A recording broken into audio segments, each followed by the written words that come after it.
Hi everyone. So today, let's discuss on the topic Subarray sum technique or the Subarray sum technique algorithm. Yep. So what it does, it finds whether a contiguous Subarray sums to a given value using the prefix sum. Right. Subarray technique, what it does, it finds whether the contiguous subarray sums to the given value using the prefix sums. Using the prefix sum, so this part is very important. So we'll be making use of the prefix sum actually. It finds whether the contiguous subarray sums to the given value, sums to the given value or not using the prefix sum. So this part is very important. It avoids the nested loops by tracking the previously seen sums. It tracks the previously seen sums and it also avoids the nested loops in this way. Yep. So this is fine, I believe. So this is it for the definition, but let's move on with the algorithm explanation, right? First, what we will do, we will maintain a running sum preference. First, we will be going with a running sum preference. That's what we will be doing. So if at any index, we have maintained the running sum preference now. Yep. So if at any index, preference is equal to the target preference some whatever this one preference whatever we have considered that values if it is equivalent to the target, subarray starts from the index 0. Subarray starts from the index 0. Yep. If preference minus target, so this is the second condition, right?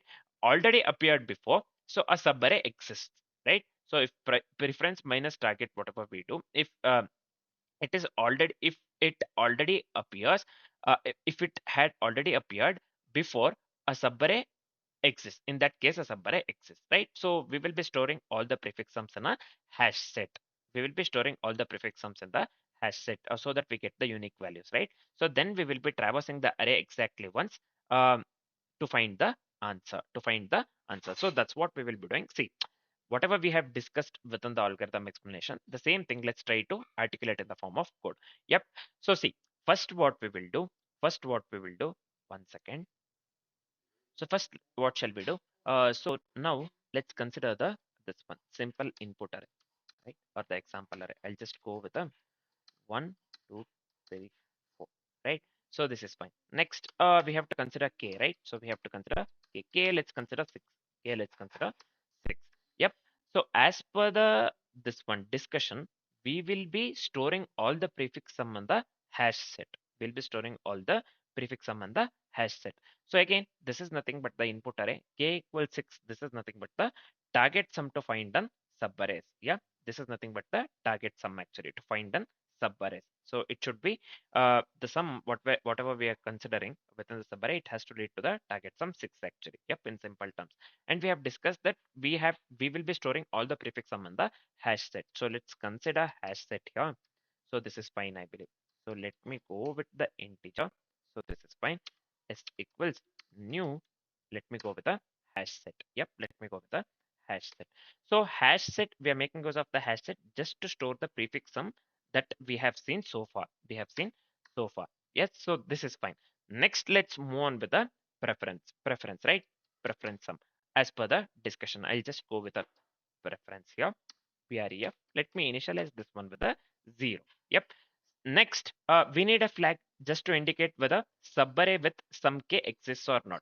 So flag in the sense we'll be going with a boolean variable, any boolean variable. So for that, is something like is, or I'll just go with the okay actually. Let me assign this one to the false. Let me assign this one to the boolean value false. Yep. So this is fine. Next, what we'll be doing, let's go with a for loop, simple for loop. I'll just go with int I equals 0, I less than length of the a, this one. Then let me increment the I.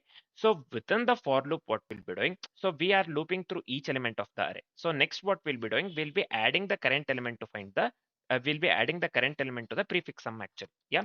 So I'll just go with a preference or the prefix sum here. So this one will be preference plus preference, this one preference equals preference plus a of I, or you can just consider this one as prefix as well. Yep. So this is fine.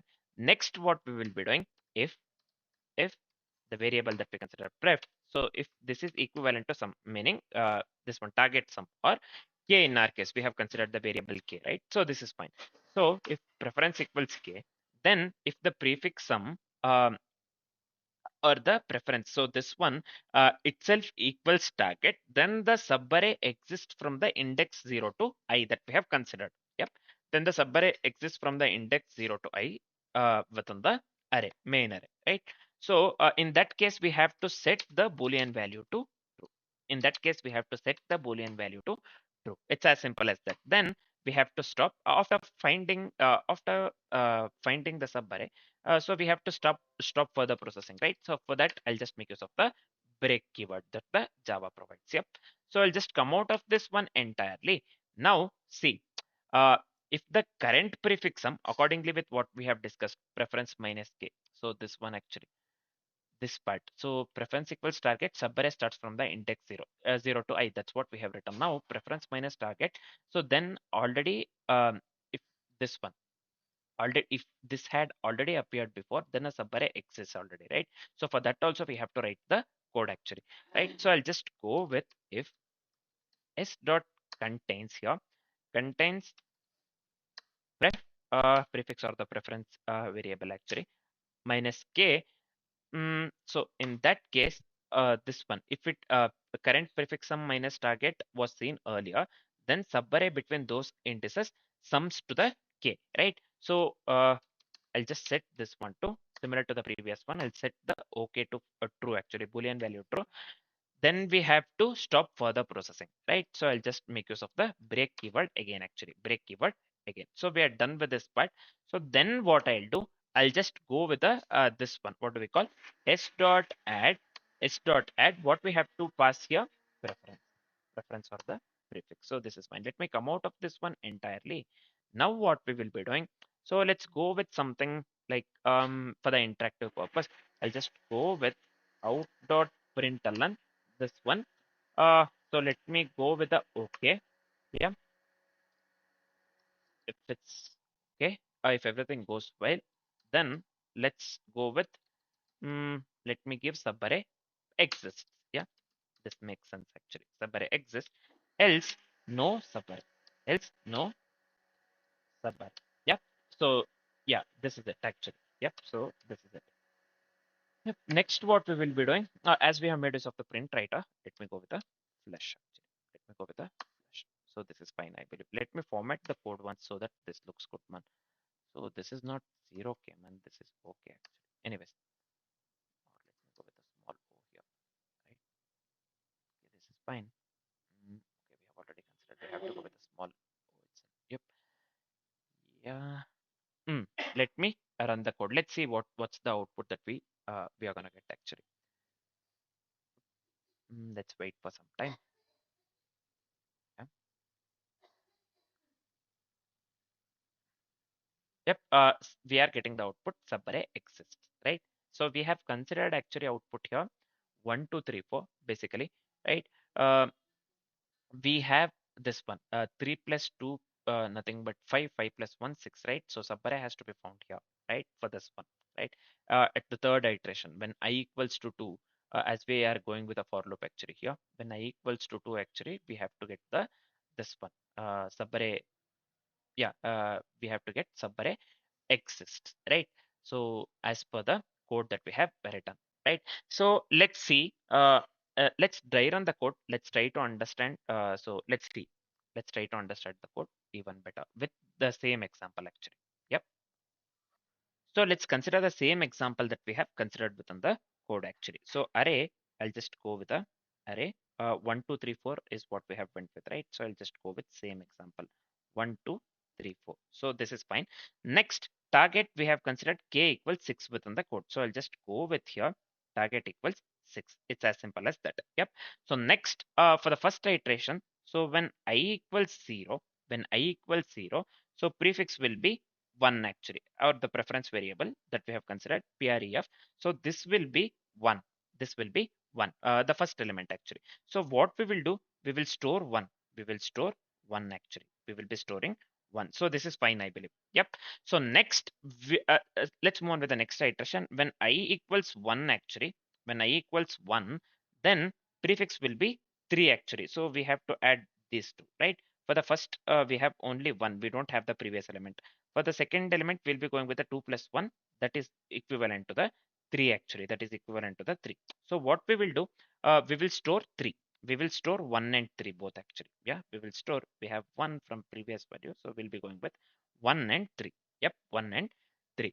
Next what we will do, so the next iteration, we have to go with the I equals to 2, next index, right? So 0, 1, 2, third iteration. So this one will be, uh, we will be going with a prefix. So we have to go with 3 plus 2 plus 1 actually. 3 plus 2 plus 1 is nothing but 6. Yeah, in this case, 3 plus 2 plus 1 is nothing but the 6, right? So we will be storing, so here in this case, uh, prefix is equivalent to the target.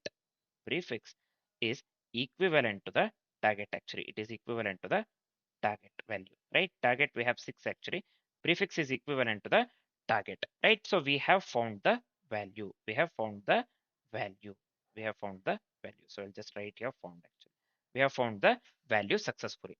So now the iteration stops actually as we have found the value. As we have found the value 6 actually, target value, right? So in that case, what we will display, in the SOut we have given subarray exists, right? Subarray exists. So we need to get the output subarray exist. Yeah, subarray exist. Yeah, that's what we have got in the output. That's what we have got in the output. So whatever the code that we have written works absolutely correct, and whatever the output that we have got is absolutely correct as well. Yeah, absolutely correct as well. We are done with this part actually. We are left with only one part, nothing but discussing about the complexities, time complexity as well as the space complexity. Let's do that. So see, what would be the time complexity and the space complexity? In the worst case, we have to iterate through all the elements, right? If the element is presented, so if the subarray, so entire this one, entire subarray elements would lead to the target. We have to iterate over the entire array actually. In that case, in the worst case, it would lead to big O of n actually. It would lead to big O of n. So what would be the space complexity here? Space complexity would lead to big O of n as well, because in the worst case, we have to store all the elements in the, right? So we have to store all the elements array in the array. So the time complexity and the space complexity would lead to big O of n and big O of n respectively. Big O of n and big O of n respectively. So this is it for the complexity part. So this is it for the complexity part. So we are done with the subarray sum technique algorithm. Yep. So we are done with the subarray sum technique algorithm. Next, what we'll do, we'll move on with the meet in the middle algorithm. We'll move on with the meet in the middle algorithm. For now, this is it. Thanks for watching, guys.